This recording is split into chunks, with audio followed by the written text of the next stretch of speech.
मेरी भाभी की उम्र 28 साल थी, बहुत जवान और खूबसूरत थी।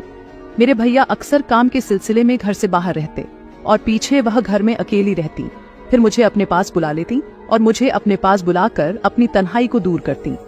मैं भी खुश होकर भाभी के पास चला जाता और उनके साथ कुछ खूबसूरत यादें गुजारता।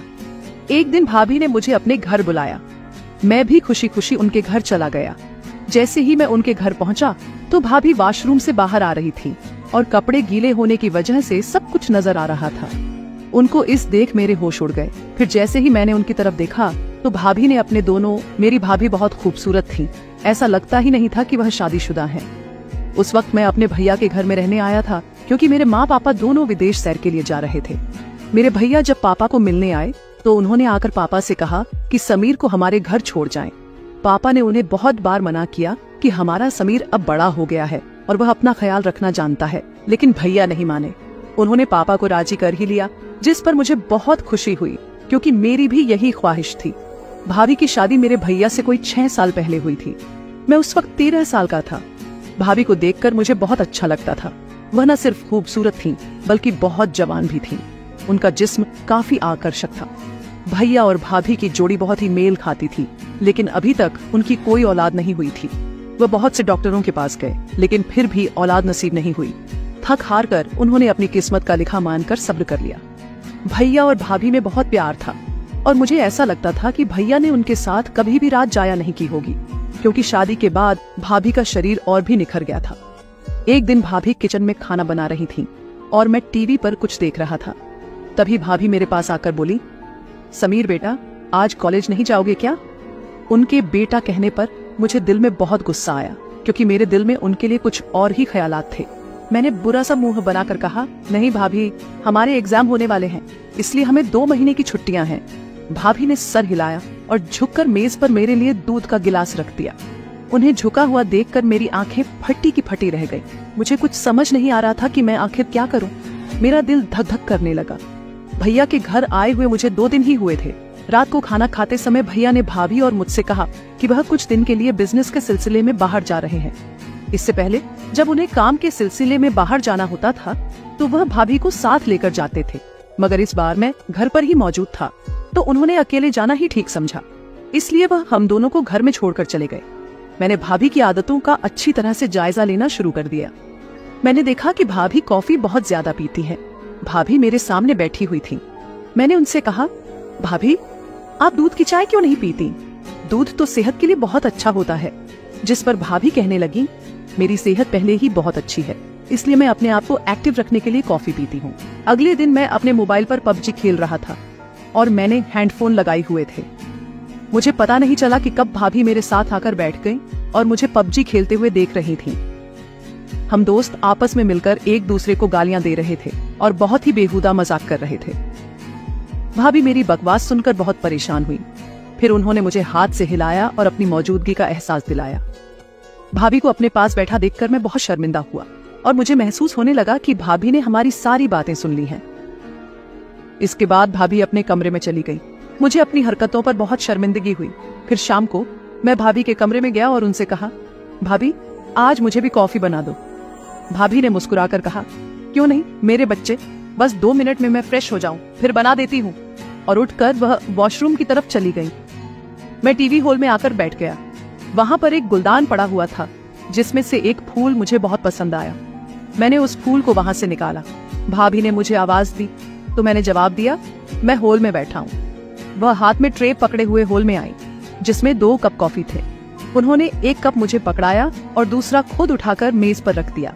मैंने वह फूल जो हाथ में पकड़ा हुआ था भाभी के बालों में लगा दिया, जिस पर वह मुस्कुराने लगी और कहने लगी, शुक्रिया मेरे बच्चे। यह अल्फाज सुनकर मेरे सारे अरमानों पर पानी फिर गया। मैंने भाभी की तरफ देखा और कहा, भाभी, आप सारा दिन घर में रह रहकर बोर तो नहीं होती? कहीं बाहर घूमने चलें। जिस पर भाभी ने कहा, नहीं समीर, मैं आपके भैया के साथ बाहर जाती रहती हूँ, लेकिन उनके बगैर कभी भी बाहर नहीं गई। मैं खामोश होकर कॉफी पीने लगा। रात के खाने के बाद मैंने टीवी पर एक मूवी लगाई और भाभी के साथ बैठकर देखने लगा। भाभी भी मूवी गौर से देखने लगी। मूवी देखते ही भाभी कहने लगी, यह तो वही बकवास हो रही है जो तुम उस गेम के खेलते वक्त कर रहे थे, लगता है तुम्हें यही से सब सिखा है। ये कोई अच्छी हरकत नहीं है, तुम बहुत गलत बोली इस्तेमाल करते हो। भाभी की बातें सुनकर मुझे बहुत शर्म आने लगी। फिर भाभी मुझसे कहने लगी, मैं तुम्हारी माँ से बात करूंगी कि तुम पर नजर रखें, तुम हाथ से निकलते जा रहे हो। मैंने नजरें उठाकर देखा और भाभी से कहा, प्लीज मुझे माफ कर दे, मुझसे गलती हो गई, मैं आइंदा ऐसी बोली कभी भी इस्तेमाल नहीं करूंगा। वह हंसने लगी और कहा, डरो नहीं, मैं किसी को कुछ नहीं बताऊंगी। मुझे पता है कि तुम जैसे जवान लड़के किस तरह की जुबान इस्तेमाल करते हैं। अच्छा, कोई और मूवी लगाओ, ये क्या लगाया हुआ है? तब जाकर मेरी सांस में सांस आई और मैंने भाभी से पूछा, आप कौन सी मूवी देखना पसंद करेंगी? जिस पर उन्होंने कहा, कोई बॉलीवुड की मूवी लगाओ। मैंने एक बॉलीवुड मूवी लगा दी। भाभी ध्यान से मूवी देख रही थी और मैं भाभी को ही देख रहा था। वह अपनी एक टांग दूसरी टांग पर रखकर सोफे के साथ टेक लगाकर आराम से बैठी हुई थी। मैंने भी अपनी एक टांग उठाकर दूसरी टांग पर रख ली। मुझे लगा कि चच ने मेरी हरकत को नोट किया है, जिसके बाद उनके चेहरे पर मुस्कुराहट आ गई। वह एक कोने में बैठी थी और मैं दूसरे कोने में। फिर वह मुस्कुराकर सही तरह से बैठ गई। उनको देखकर मैंने भी उनकी नकल करनी शुरू कर दी, जिस पर भाभी जोर जोर से हंसने लगी और मुझसे कहने लगी, समीर मेरी नकल क्यों उतार रहे हो? मैंने उनकी तरफ देखा और सिर हिला दिया तो उन्होंने प्यार भरे अंदाज में गुस्सा करते हुए कहा, क्यों, मुझे परेशान करने की कोशिश कर रहे हो? मैंने लापरवाही से कहा, हाँ थोड़ा सा, जिसके बाद वह खूब हंसने लगी। फिर मैंने कहा, मैंने बहुत दिन से किसी की डांट नहीं खाई और ना ही किसी के जूते पड़े हैं। आप मुझे इतना बोर कर देती हैं कि सारा दिन ऐसे ही गुजर जाता है। ये सुनते ही उनके माथे पर बल पड़ गए और कहने लगी, समीर क्या मैं वाकई बोर हूँ? मैंने कहा, पता नहीं, मेरा क्या बनेगा अकेले रहकर। भाभी मुस्कुराते हुए बोली, तुझे पिटाई करवानी है तो मैं कर देती हूँ। वह मुझे मासूम सा शरारती बच्चा समझ रही थी और यह बात मेरे ही फायदे में थी। शायद ऐसी ही बातें करते करते भाभी मुझसे बहुत फ्री हो गई थी। रात के 12 बजे उनके मोबाइल पर भैया का फोन आया और वह उठकर अपने कमरे में चली गई। मैंने थोड़ी देर मूवी देखी और फिर टीवी बंद कर दी। अपने कमरे की तरफ जाने लगा, तभी मुझे भाभी के कमरे से उनकी आवाज आई। वह कह रही थी, यार मुझे आपकी बहुत याद आ रही है। आपको पता नहीं मैं यह दिन कैसे गुजार रही हूँ। दूसरी तरफ से भैया क्या कह रहे थे वह तो मुझे सुनाई नहीं दिया, मगर भाभी की बातें सुनकर मुझे हैरानी हो रही थी। सुबह उठकर मैं जल्दी से फ्रेश होकर अपने कमरे से बाहर निकला और टीवी हॉल में आया, लेकिन वहाँ कोई नहीं था। फिर मैं भाभी के कमरे की तरफ गया तो दरवाजा बंद था, यानी भाभी सो रही थी। मैंने किचन में जाकर अपने लिए कॉफी बनाई और कुछ स्लाइस गर्म करके मेज पर बैठकर नाश्ता करने लगा। मैं नाश्ता कर ही रहा था कि भाभी के कमरे का दरवाजा खुला और वह बाहर निकली। मुझे देखकर थोड़ा शर्मिंदा होकर बोली, रात को नींद नहीं आई, बहुत देर से सोई थी इसलिए सुबह जल्दी नहीं उठ सकी। मैंने मुस्कुराते हुए कहा, कोई बात नहीं। मुझे पता था कि भाभी पूरी रात भैया के साथ बातें कर रही थी। मैंने कहा, आपने नाश्ता करना है तो मैं आपके लिए नाश्ता बनाता हूँ। वह बोली, तुम नाश्ता बनाना जानते हो? मैंने कहा, आप जल्दी से फ्रेश होकर आओ, मैं आपके आने से पहले नाश्ता तैयार करके टेबल पर रख दूंगा। भाभी मुस्कुराने लगी और फिर मुस्कुराती हुई दोबारा अपने कमरे में चली गई। इसके बाद मैं किचन में चला गया। भाभी ने मुझे देखा और कुर्सी पर बैठ गई। मैंने उनके सामने टेबल पर नाश्ता रख दिया। भाभी मेरी तरफ देखकर मुस्कुरा रही थी। उन्होंने मेरे सिर पर हाथ फेरा और मेरे बाल खराब कर दिए। फिर कहने लगी, तुम तो बहुत होशियार हो। मैं तो तुम्हें आजकल के लड़कों की तरह बेपरवाह समझती थी, लेकिन तुम तो बहुत काम के निकले। मैंने भाभी का हाथ पकड़ लिया। उन्होंने अपना हाथ छुड़ाकर मेरे गाल पर हल्का सा थप्पड़ मारा और कहने लगी, तुम्हारे बाल खराब नहीं हुए, बल्कि ऐसे बालों में तुम और ज्यादा प्यारे लगते हो। आराम से बैठ जाओ। इसके बाद भाभी ने नाश्ता किया और फिर कहने लगी, समीर तुम्हारा बहुत शुक्रिया। चलो आज दोस्ती करते हैं। आज बहुत दिनों के बाद मैं इस तरह हंसी हूँ और इतना अच्छा नाश्ता किया है। शुक्रिया। मैंने मुंह बनाकर कहा, तो क्या मैं पहले आपका दोस्त नहीं था? इस पर भाभी हंसकर कहने लगी, दोस्ती तो थी हमारी, लेकिन इतनी पक्की नहीं थी। मैंने कहा, भाभी ये तो बहुत गलत बात है, मैं तो आपको अपना बहुत पक्का दोस्त समझता था। फिर मैंने मजाक में कहा, आंटी मेरे गाल मत लाल करना, और साथ ही दौड़ लगा दी। वह मेरे पीछे दौड़ पड़ी और कहने लगी, रुक जरा तुझे लगाती हूँ। फिर रुक गई और अपनी कमर पर हाथ रखकर सांस लेते हुए कहा, ठीक है। फिर वो सामने बड़ी कुर्सी पर बैठ गई। मैं उनके पास गया और कहा, क्या हुआ भाभी, आप इतनी जल्दी थक भी गई? मैं उनके पास जाकर झुककर बोल रहा था कि उन्होंने मेरे गाल पर चुटकी काट ली और खूब हंसने लगी। मैंने रोने वाली शक्ल बनाते हुए कहा, मुझे आपसे कोई प्यार की उम्मीद नहीं है, आप बहुत जालिम हैं। भाभी ने मुझे प्यार से देखा और जिस जगह चुटकी काटी थी वहाँ प्यार करने लगी और फिर एक झटके से मुझसे अलग हुई और कहने लगी, मैं चेंज करके आती हूँ। वो वॉशरूम में गई और रेड कलर की साड़ी पहन कर आई, जिन्हें देखकर मैं हक्का बक्का रह गया। वो कोई आफत ही लग रही थी। वो सीधा मेरे पास आई और कहने लगी, चलो आओ, आज बाहर घूमने चलते हैं। मैं उनकी बात सुनकर हैरान रह गया। मैंने उनको याद दिलाया, आपने तो मुझे कहा था कि आप भैया के बगैर कहीं भी बाहर नहीं जाती, लेकिन आज यह सब कैसे? इस पर वह मुझसे कहने लगी, मैं तुम्हारे साथ इसलिए बाहर जा रही हूँ क्योंकि हमारी पक्की दोस्ती हो गई है। चलो चलते हैं, मुझे मार्केट से कुछ सामान लाना है और फिर वहाँ घूमने भी चलते हैं। मैंने कहा, ओके, मैं भी चेंज कर लूँ और जरा अपने आप को संभाल लूँ। शायद कोई लड़की मेरे साथ भी फंस ही जाए और मेरी भी मौजें हो जाए। भाभी ने मुस्कुराते हुए एक थप्पड़ मेरी कमर पर लगाया और कहने लगी, समीर, बाज आ जाओ। मैंने कहा, किस चीज से? वह कहने लगी, अपनी इन हरकतों से। मैंने कहा, यार, जिंदगी में थोड़े रंग तो होने चाहिए, वरना फिर सारी जिंदगी आप मुझे किसी काम का नहीं छोड़ेंगी। भाभी को पहले मेरी बात की समझ नहीं आई, मगर जब उन्हें समझ आई तो उन्होंने अपने पांव से जूती उतार ली और कहने लगी, शर्म करो, शर्म, वरना यही तुम्हारी पिटाई कर दूंगी। मैं हंसता हुआ अपने कमरे में घुस गया। इसके बाद हम दोनों मार्केट चले गए। मार्केट में मैंने नोट किया कि वहाँ जो भी भाभी की तरफ देखता तो बस देखता ही रह जाता। रेड साड़ी में वह कोई आफत लग रही थी। मैंने कहा, मैडम, आप जब भी बाहर निकलती हैं तो हर कोई आपको ही देखता है और अपने काम भूल जाता है।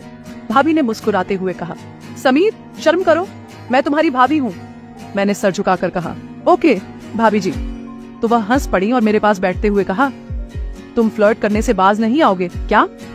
मैंने ध्यान से कहा, कौन बदकिस्मत आपसे फ्लर्ट करना चाहेगा? भाभी ने मुस्कुराते हुए कहा, हाय है यार। थोड़ी सी खामोशी के बाद भाभी मेरे बहुत करीब आई और मेरे कान में कहने लगी, सच में बताओ, तुम्हारी कोई गर्लफ्रेंड नहीं है?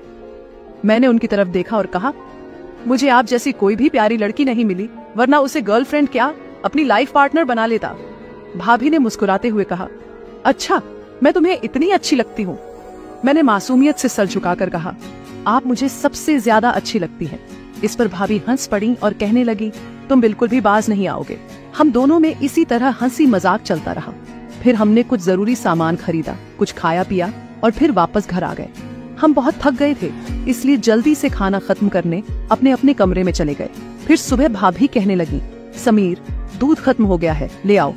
मैंने सर हिलाया और मार्केट की तरफ चला गया। वापस आकर दूध को फ्रिज में रखा और भाभी को बताने के लिए उनके कमरे में चला गया, पर सामने का मंजर देखकर मैं हैरान रह गया। शायद भाभी वॉशरूम से बाहर निकली थीं। उनको इस हालत में देखकर मेरी टांगें कांपने लगीं। मैं फौरन वापस अपने कमरे की तरफ जाने लगा। तभी उन्होंने मुझे पीछे से आवाज दी, ले आए हो दूध? मेरे गले से जैसे आवाज ही नहीं निकल रही थी। मैंने सर हिलाया। भाभी आहिस्ता आहिस्ता चलती हुई मेरे पास आ गई। मैंने सर झुकाया हुआ था। उन्होंने हाथ लगाकर मेरा चेहरा ऊपर किया। उन्होंने मुझसे पूछा, क्या हुआ? मैंने चेहरा ऊपर उठाया और उनकी आंखों में देखते हुए कहा, कुछ नहीं भाभी। भाभी ने मेरी आंखों में देखा और कहने लगी, समीर, सच सच बताओ, मैं इस तरह तुम्हारे सामने आती हूँ तो तुम्हें अच्छा लगता है क्या? मैंने ना में सर हिलाया और दोबारा सर झुका लिया। फिर कहने लगा, अगर आपको लग रहा है कि मैं इस वजह से आपकी तरफ इंटरेस्टेड हूँ तो आप बिल्कुल गलत हैं। माना कि आपका बहुत खूबसूरत है, लेकिन खूबसूरती ही सब कुछ नहीं होता। भाभी ने एक लंबी सांस ली और मुझे इस तरह देखा जैसे मैं कोई दीवाना हूँ। मैंने दोबारा सर उठाया और कहा, मैं यह भी नहीं चाहता कि आप कुछ टाइम के लिए मुझे अपनाएं और फिर जिंदगी भर के लिए मुझे अपने दीदार से अलग कर दें। भाभी के लिए यह बहुत नाजुक समय था। फिर वह एक तरफ बेड पर बैठ गई और मुझसे कहने लगी, मेरे पास आओ और यहाँ पर बैठ जाओ। मैं आराम से चलता हुआ उनके पास बैठ गया। उन्होंने मेरा हाथ पकड़कर अपने दूसरे हाथ पर रखा और कहने लगी, समीर, जो मिल जाए उस पर शुक्र करना चाहिए। उस वक्त भाभी के मन में क्या चल रहा था ये मुझे नहीं पता था, लेकिन मैंने अपना हाथ छुड़ाया और अपने कमरे में चला गया। ये मैदान छोड़कर भागने वाली बात थी। फिर मैं थोड़ी देर बाद जब बाहर आया तो मुझे ऐसा लगा जैसे भाभी के कमरे से रोने की आवाज आ रही है।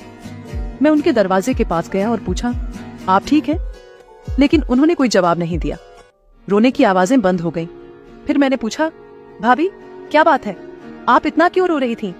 अंदर से आवाज आई, समीर, मैं थोड़ी देर के लिए अकेली रहना चाहती हूँ, प्लीज अपने रूम में चले जाओ। मैंने पूछा, आप ठीक है ना? उन्होंने कहा, हाँ, मैं ठीक हूँ। मुझे कुछ समझ नहीं आ रहा था कि आगे क्या करूँ। मैं जल्दी से अपने रूम में आ गया। फिर कुछ देर बाद भाभी फ्रेश होकर बाहर आई और मुझसे माफी मांगने लगी। उस दिन के बाद मैंने भाभी का बहुत ज्यादा ख्याल रखना शुरू कर दिया, क्योंकि वह बहुत ज्यादा तन्हाई का शिकार हो गई थी। मैंने भैया को फोन करके घर वापस बुला लिया। भाभी चूंकि जवान और खूबसूरत औरत थी, इसलिए वह अपनी तन्हाई को मिटाने के लिए बहुत ज्यादा तरस गई थी। कुछ दिन और मैंने भाभी के घर में गुजारे और फिर मेरे माँ पापा विदेश से वापस आ गए तो मैं अपने घर चला गया। इस कहानी से मैंने यह सबक सीखा कि कभी भी किसी औरत को घर अकेले छोड़कर नहीं जाना चाहिए, क्योंकि इंसान कभी भी भटक सकता है और भटक कर बहुत सारी गलतियां कर सकता है। तो दोस्तों, आपको यह कहानी कैसी लगी? कमेंट करके जरूर बताएं।